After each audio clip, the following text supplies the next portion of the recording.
प्राची अपने कमरे में जोर जोर से गाना चलाकर डांस कर रही होती है कि तभी उसकी सास नीतू आती है और गाने बंद करते हुए कहती है, बहू सुबह के 11 बज चुके हैं और तूने खाना नहीं बनाया है। अरे तू घर के काम कब करेगी? पूरा दिन तो तू गाने चलाते रहती है। हम सब क्या पागल बैठे हैं जो तेरे इंतजार के लिए बैठे ही रहे? तुझे खाना भी बनाना है और घर के काम भी करना है। तेरे वजह से मेरा बेटा भूखे ही चला गया और ना ही खाना लेकर गया है। तुझे शर्म तो आनी चाहिए, ऊपर से गाने अलग चला कर बैठी है। तुझे ये सब करके कितना भी मजा आ जाता है, परिवार नहीं लगता क्या तुझे? माँ जी आप भी आओ मेरे साथ डांस करो। गाने तो मैं एक से एक पसंद करके लगाती हूँ। हर किसी को मेरे गाने पसंद आते हैं और उन गानों पर जो डांस होता है, माँ जी आप भी ना डांस करोगी तो आपके खुद ही पैर नहीं रुकेंगे। आप भी बोलोगी बहू बस गाने बदलती जा, अच्छे अच्छे गाने लगाती जा। और ये बात तो सब जानते हैं कि मेरे गानों में कितनी अच्छी पकड़ है। ढूंढ ढूंढ कर गाने निकालती हूँ मैं। और रसोई की पकड़ का क्या? रसोई पर तेरी कितनी पकड़ है? रसोई का खाना कब बनाया लास्ट तूने? देखा बहू तेरा ना बहुत ज्यादा होता है। तेरे को जब तक एक ही काम को 4 बार ना बोला जाए तब तक तू करती नहीं है। मैंने सोचा था कि घर में बहू आएगी तो मेरे काम में मदद हो जाएगी, वो घर का सारा काम संभाल लेगी, मुझे कुछ करना ही नहीं पड़ेगा। लेकिन यहाँ तो उल्टा ही हो गया। जब से बहू आई है मेरे सर में दर्द रहने लगा है, क्योंकि बहू तो कोई काम करती नहीं है, सारा काम मुझे ही करना पड़ता है। ये भी सही है माँ जी, आप घर का काम कर लो, मैं अपने डीजे संभाल लूंगी। और आप जब काम करोगी ना ऐसे ऐसे गाने चलाऊंगी कि आपके काम में स्पीड अलग हो जाएगी। जिस लेवल की स्पीड होगी ना आप तो उसे मैच भी नहीं कर पाओगे। गानों को सुन सुनकर काम करने का मजा ही आ जाएगा। माँ जी आप तो खुश हो जाओगे। चलो आप काम करो, मैं गाना लगाती हूँ। हे भगवान, बहू तू कितनी ज्यादा बेशर्म है। अरे यहाँ मैं तुझे ये बोल रही हूँ कि तू घर के काम कर और तू ये बोल रही है कि मैं घर के काम करूँ, और तू वही अपने डीजे पर गाने लगाकर सुनती रहे, नाचती रहे। बहू देख मैं तुझे बहुत बार समझा चुकी हूँ और आज भी समझा रही हूँ। ससुराल है ये तेरा और तेरी अब शादी हो चुकी है। ये सब बचकानी हरकतें बंद कर दे, क्योंकि ये सब तेरी माँ झेल लेती होगी लेकिन मैं नहीं। मुझे ये सब बिल्कुल भी पसंद नहीं है। जब तक आपने गाने सुने ही नहीं मेरे डीजे वाले, तो अब कैसे कह रही हूँ कि मेरे ये काम आपको पसंद नहीं है? मेरे ये काम बचकाने वाले हैं। मुझे देखो, बिना किसी को देखे जाने तो हम जज कर नहीं सकते हैं, और जज करना भी बहुत गलत बात है। देखो आप कुछ टाइम मेरे साथ रहो, मेरे गानों की सिलेक्शन देखो, फिर तो आप भी कहोगी कि सारे काम होते रहेंगे, लेकिन सबसे पहले डीजे चलना चाहिए, क्योंकि डीजे के बिना जिंदगी अधूरी रहती है। नहीं बहू, मुझे ऐसे फालतू के शौक बिल्कुल भी नहीं है और ना ही मैं ऐसे फालतू के शौक में कोई दिलचस्पी रखती हूँ। मैं तुझे ये बोलने आई थी कि मुझे भूख लग रही है और खाना तो बना दे, क्योंकि डीजे वाली बहू मेरा खाना बना दिया। सब मेरे को बार बार बोलने का मन नहीं करता। तेरे अंदाज में बताइए, डीजे वाले बाबू मेरा खाना बना दे। तेरी सास को भूख लगी है, तेरी सास को भूख लगी है।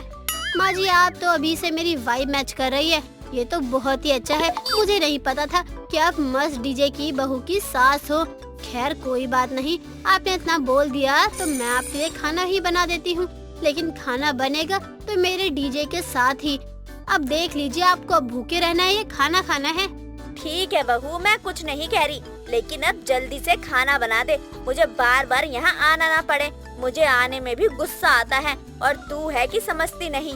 जब देखो डीजे डीजे, किसी दिन गुस्सा आ गया ना तो तुझे बाहर निकाल दूंगी और तेरे डीजे को भी। फिर करते रहियो बाहर डीजे वाली बहू। अपनी सास के कहने पर प्राची खाना बनाकर चली जाती है, लेकिन प्राची की डीजे वाली हरकतों से नीतू अक्सर गुस्से में रहती, क्योंकि प्राची इस वजह से खाना बनाना भूल जाती थी, काम करना भूल जाती थी और इन सब का हर्जाना नीतू को भरना पड़ता था। ऐसे ही कई दिन निकल जाते हैं। कुछ दिनों बाद प्राची मोहल्ले में डीजे का इंतजाम लगाकर मस्त डीजे चला रही होती है कि तभी पड़ोसिन विमला प्राची को देखकर कहती है, अरे वाह बहू, जरा बढ़िया बढ़िया गाना लगा दे शराबी वाले, जिसे सुनकर मजा ही आ जाए, पूरे तन बदन में नशा झूम जाए। मुझे तो वैसे भी तेरे गाने बहुत पसंद आते हैं। जब अपने घर में तू लगा के सुनती है ना तो मैं अपने घर में झूमती रहती हूँ। माहौल भी सब कुछ है। बहू अब तो गाना बजा ही दे। अरे आंटी जी आपने बोल दिया ना, फिर तो अब देखना आप भी ऐसा बोलोगी जो गाना चलाऊंगी जिसे सुनकर आपके शरीर में धूम मच जाएगी। प्राची डीजे में एक से एक गाना बजाना शुरू करती है। आस पड़ोस के लोग, सब लोगों को गाना अच्छा लगता है, वो डांस करने लगते हैं। डीजे की आवाज धीरे धीरे काफी तेज होती जाती है कि तभी वहाँ नीतू आती है और देखती है कि पूरे मोहल्ले में जो इंतजाम बनाया था उसकी बहू ने ही बनाया था। ये देखकर नीतू का गुस्सा 7वें आसमान पे था। बहू, मैंने तुझे कितनी बार मना किया है कि तू अपना डीजे घर में ही शुरू किया कर। आज तूने मोहल्ले में भी ये सब कर दिया और ऊपर से गाने की आवाज इतनी तेज कर रखी कि पूरा मोहल्ला ही इकट्ठा हो गया।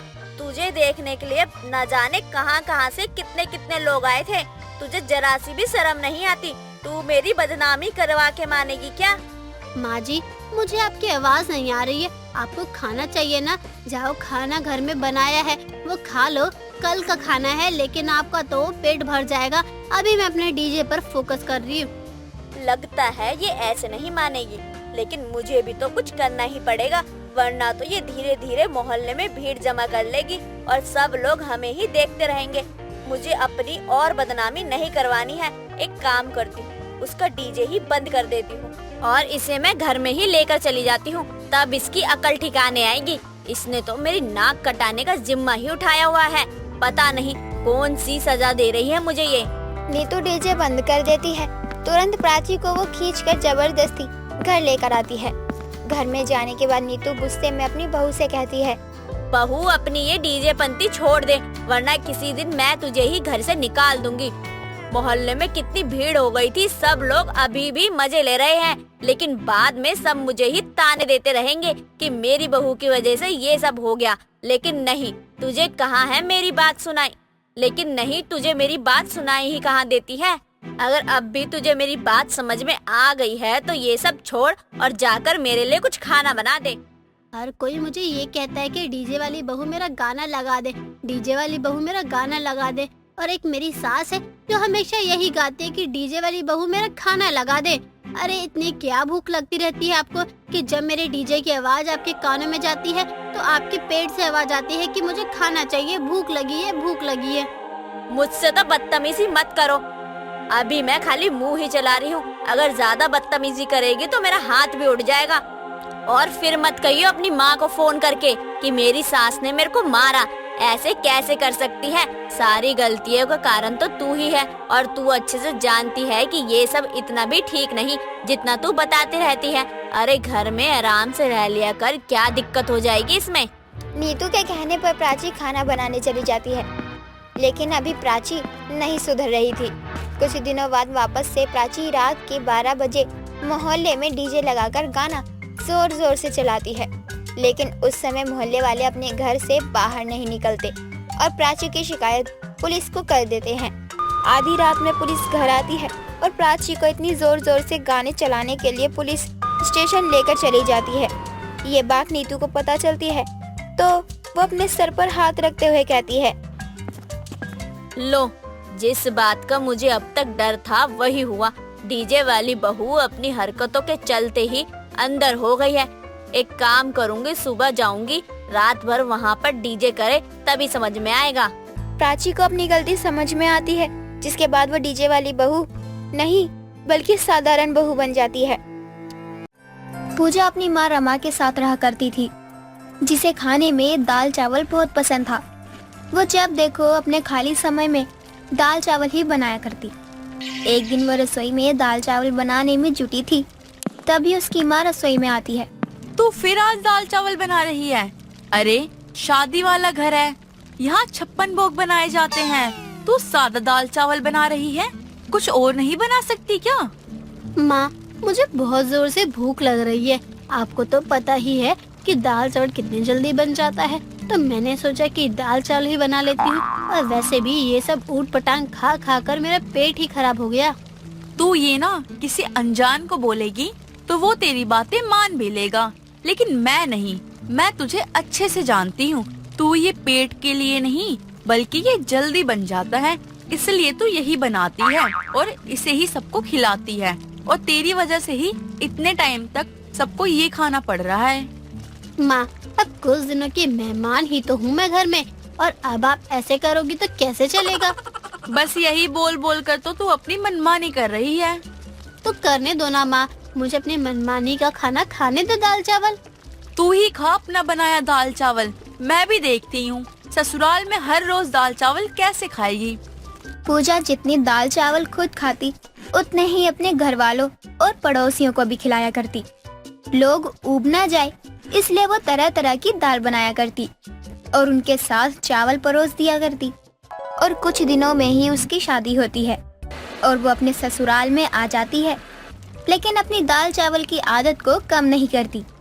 उसके ससुराल वाले भी उसकी इस आदत से बहुत तंग आ चुके थे। एक दिन उसकी सास भावना उसको कमरे में बुलाती है और उसे समझाने की कोशिश करती है। पूजा बहू, आज तेरी ननद अपने ससुराल से आएगी तो तू रोज की तरह दाल चावल मत बना देना। मैं पनीर और सोया चाप लाई हूँ, तू वही बनाना, ठीक है ना? माँ जी, लेकिन ये सब बनाने की क्या जरूरत है? मैं छौके हुए चावल और तड़के वाली बढ़िया सी दाल बना देती हूँ ना, वो तो और भी ज्यादा अच्छी लगती है। रितु को भी पसंद आएगी बहुत। बहू, रीतु तो फिर भी कुछ ना बोले, लेकिन आज तूने दाल चावल ही बना दिए ना तो मेरा पारा हाई हो जाना है। अरे हम लोग तो मजबूरी में खा भी लें, लेकिन अब कोई घर पर आए तो उसको भी क्या दाल चावल ही खिलाएं? ऐसे तो लोग हमें कंजूस या कंगाल सोचेंगे। माँ जी, ये तो लोगों की सोच है कि दाल चावल खाने वाले कंगाल है, लेकिन सच थोड़ी है ऐसा। बहू, मुझे माफ कर दे, अब मैं तुझसे बहस नहीं कर सकती। मैं बस इतना चाहती हूँ कि आज के दिन तो घर में दाल चावल ना बने। अपनी नहीं तो मेरी ही इज्जत का ख्याल रख ले। पूजा के पास अब कोई चारा नहीं था, इसलिए उसे अपनी सास की बात को मानना ही पड़ता है। जिसके बाद वो अपना मन मार कर रसोई में जाती है और अपनी ननद के स्वागत के लिए पनीर की सब्जी और सोया चाप की सब्जी बना देती है।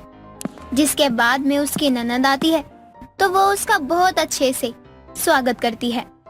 रात के खाने के लिए जब उसकी सास, उसका पति और ननद और वो खुद टेबल पर बैठते हैं तो सब लोग जहाँ पनीर और सोया चाप खा रहे थे, वहीं पूजा अपनी थाल में दाल चावल परोसती है। अरे भाभी, आप ये दाल चावल क्यों खा रही हैं? माँ ने आपको मना किया है क्या पनीर खाने से? अगर ऐसी बात है तो मुझे बताओ, मैं अभी माँ से बात करती हूँ। बहू और बेटी में फर्क थोड़ी ना करना चाहिए। हे भगवान, ये लड़की तो मेरी हर जगह नाक कटवा कर ही मानेगी। अरे रीतु, मैंने मना ही नहीं किया। माँ, मुझे पता है कि आप कैसी हो। जब मुझ में और भाई में फर्क करती हो तो बहू और बेटी में क्यों नहीं करोगी? आपने ही मना किया है ना भाभी को अच्छा खाना खाने से, तभी तो भाभी ये सादे से दाल चावल खा रही हैं। बहू, अब तो कुछ बोल या फिर मेरी इज्जत का कचरा करवा कर ही मानेगी। देख रही है मेरी बेटी मुझे क्या बोल रही है? अच्छा लग रहा है तुझे ये सब सुनकर? रीतु, तुम माँ को कुछ मत बोलो। माँ किसी में ना कोई फर्क नहीं करती है। अच्छा, अगर फर्क नहीं करती तो ये क्या है?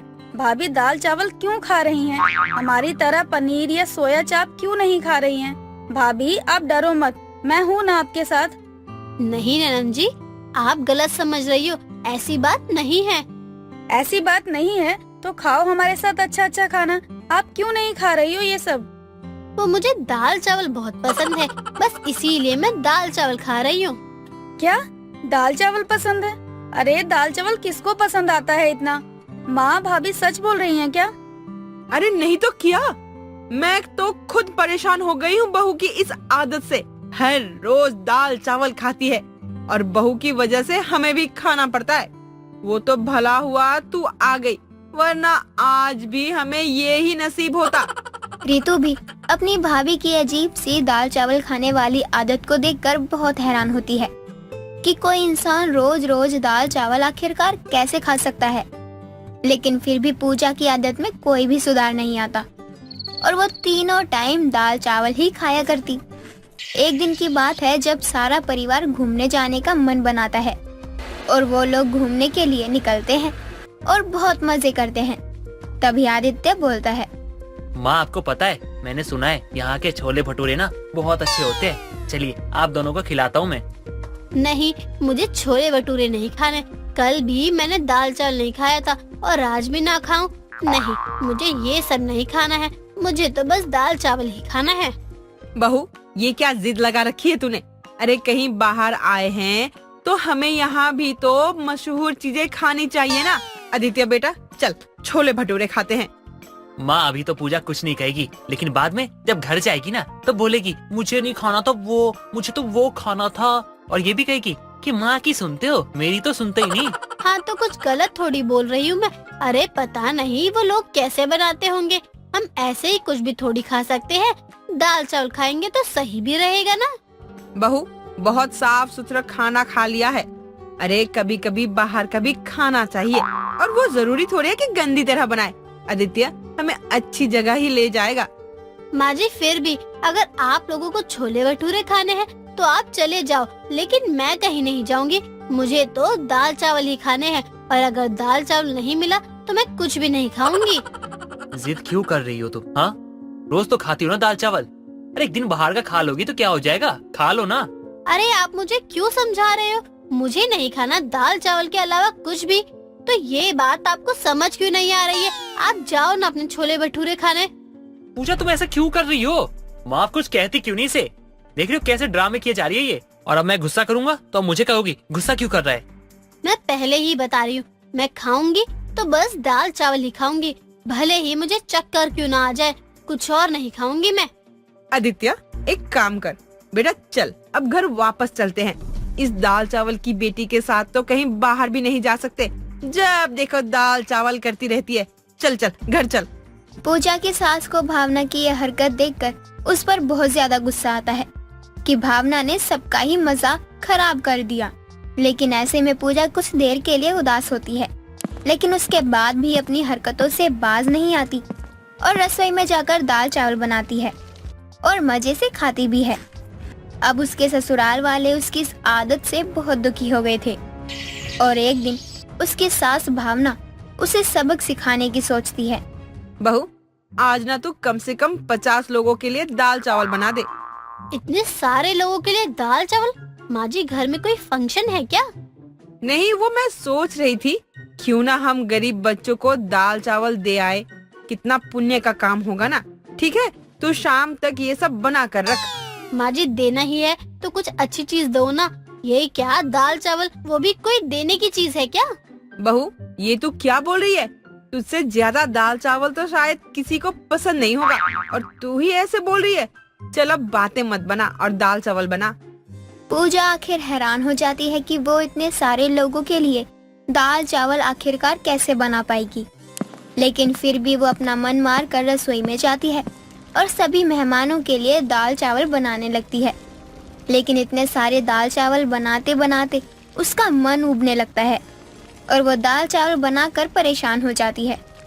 कुछ ही देर बाद में उसका मन भर जाता है और वो वहीं पर परेशान होकर रसोई में ही बैठ जाती है। तभी उसकी सास का रसोई में उसे देखकर आना होता है। अरे बहू तू इतने में थक गई, चल चल जल्दी हाथ चला। नहीं माँ जी इतना बना लिया वो ही बहुत है, अब मुझसे और नहीं बनाया जाएगा। इतना बनाते हुए दाल चावल की महक मेरे दिमाग में जा रही है, अब ना ही बनाया जाएगा और ना ही खाया जाएगा। पूजा उसके बाद ये ठान लेती है कि वो दाल चावल तो खाएगी पर कभी कभी, रोज रोज नहीं।